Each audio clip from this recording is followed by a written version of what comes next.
Hi there, my name is Ronald Dans. I will be your instructor for ASL 101. I'm going to cover your course outline and go over the expectations. Now, I'm not going to go over every single point, but I am going to touch on several pieces of information in the course outline. My focus will be particularly on the assignments that you'll be doing. First off, I'd like to talk to you about in-class participation, which is a really important part of your course. And this is about interacting using a visual language in your environment with myself, with the other students. And that part of it is what will enable you to experience better language acquisition in class. My class will be made up of a lot of activities, so that'll include working in partners as a group, and that will then reinforce your language acquisition. So I would really encourage you attending class and being able to participate in class. And with ASL 101, it's really important we get you off to a good start by having your participation, and that will set you up for your other courses to follow.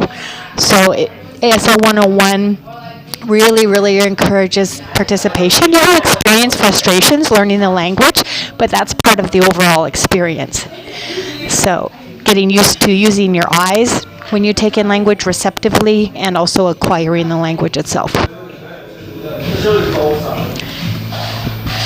want to talk about receptive quizzes. There'll be 3 receptive quizzes in total throughout the course. And I don't want you to worry, I'm going to explain what we'll do. So what I'll do is I'll have a sheet that each of you will work from. I'm going to sign each sign 2 times. So I want you to wait. I'll sign it the first time. I don't want you to look at your paper suddenly and try to write your answer. I want you to wait and watch when I sign it a second time.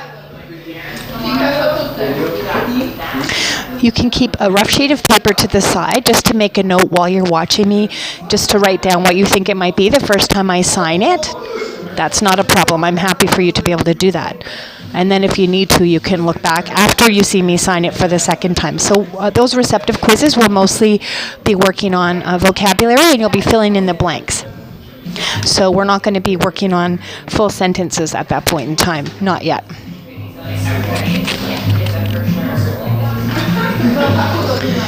We're also going to have a narrative assignment as well.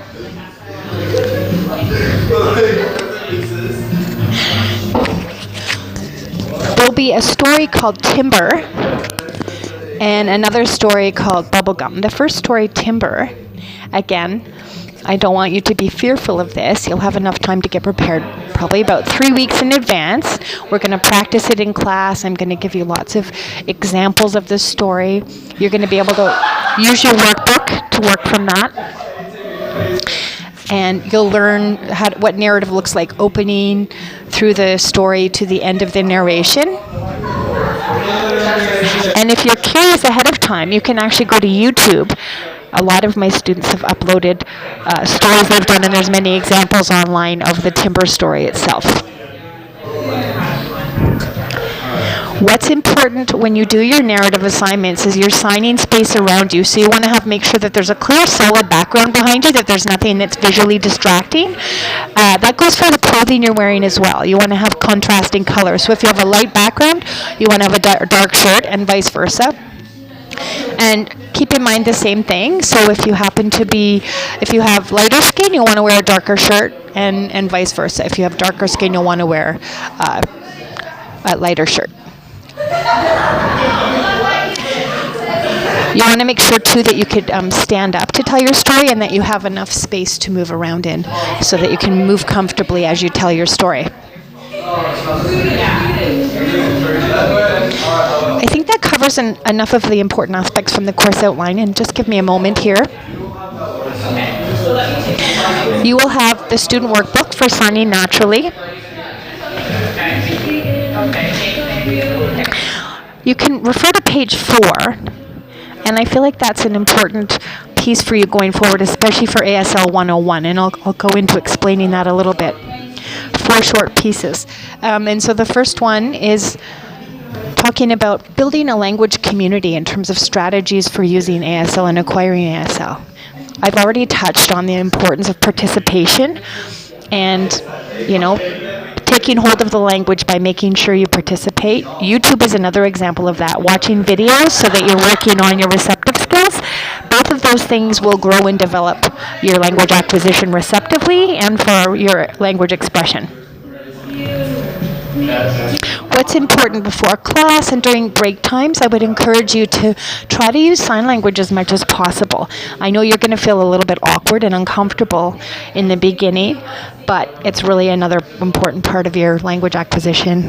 And the same thing if we have deaf guests or other deaf educators come into our classroom, I want you to try your best to use sign language in the class, because if you're using your voice in front of another deaf person, that can be somewhat insulting. So it's also encouraging you learning appropriate social etiquette as well in front of deaf people.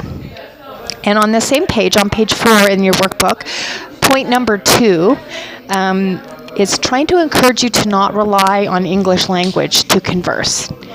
Whatever your first language may be, English, French, or any other spoken languages. ASL will take you getting used to because it's a visual language. That's how you're going to take in your language receptively. As hearing people, you're used to doing that auditorily. In my class, it's going to be a shift for you in getting used to using your eyes. And you might need to buy some Visine or eye drops for a 3-hour class. I'm partially teaching. What my point is that you're going to have to get used to using your eyes.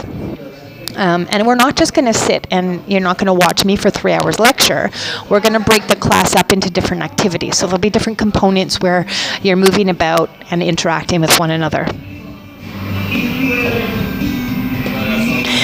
I would encourage you to use your student book and also use the DVD that's included as well. It's very beneficial.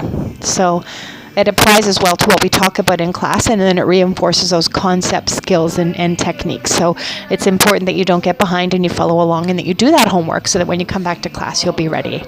So the book and the DVD together are very beneficial.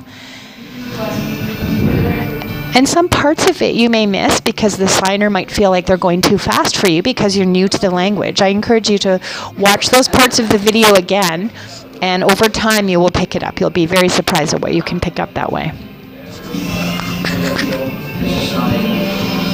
Moving on to number 3, again on page 4 in your student workbook. I want you to get away from the idea that you have to take written notes in my class or have your computer out or memorize things. We're not going to work in a rote fashion. Acquiring a visual language is about if you do, the first time you're learning something, you might not catch it, and then it means wait for the overall context. So it's not about memorizing. It's not about you taking copious amounts of notes. It's about working on the whole meaning rather than just individual signs. So you don't want to jump the first time you see a sign. I don't want you to get caught up in, I thought it was this sign. You're going to experience, again, bumps along the road and frustrations, but focus on the meaning rather than individual signs. It's about comprehension, and the way your comprehension will develop is through waiting for and learning about the context of that message. Again, that's why we're going to do group activities, and I'll have you working in partners as well, and I'm going to move my way around the classroom as you're working together to be able to observe how you're learning and support in any ways needed. I think that covers it. Moving on to point number 4 on page 5. What's important when you're learning sign language? People's temptation naturally is to look at the hands of the signer, but you need to be watching the signer's face for non-manual signals. Are they asking a question with their eyebrows? What is their face indicating? Is it a yes and no question? Oh, am I being asked something I need to respond? So I know the temptation is you don't know where to put your eyes, but if you get used to, there's sort of an invisible rectangle around the signer's face from their head to about their waist, but your eyes should be focused on their face. You're looking for facial expressions. Is the tone, is it an angry tone? Another point I'd like to offer is that you don't take your eyes off of the signer because you're going to get the message. You're going to miss part of the message then. And facial expressions very, very important in ASL as well. When you're attending, you're going to learn this in terms of listening behaviors that we use in deaf culture that show the signer that you're listening and attending, because you don't want to end up looking like a zombie when you're watching that person sign and you're attending to what they're signing. I think I've covered most of the pieces I wanted to touch on for now and gone over the basics. I would suggest other ways of practicing as well. If some of you have the Skype app on your phones or devices, that's a great way in partners to have Skype conversations in sign language is highly beneficial. I would recommend it whether you're at home or you're out and about. It's much more effective than just doing it on your own in isolation. So you can kind of practice asking each other questions and responding to one another. Another app I would encourage you to use is Glide as well. There's a couple of different apps that I'll show you. I think that covers it. If you want to communicate with me at any time, you can email me. If something serious arises or you have some kind of emergency or something like, let's say, a family emergency, you can always contact me through video relay service. So if you give me your home number, I would use that respectfully, but that way we can communicate through VRS using an interpreter to relay our conversation. I hope you enjoy learning sign language. Oh, and before I go, the student workbook that I just showed you,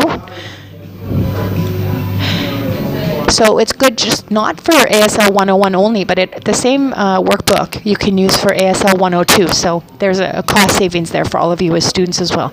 And the DVD is included with the workbook. I hope you enjoy learning sign language going forward. All right. Thank you. Bye-bye.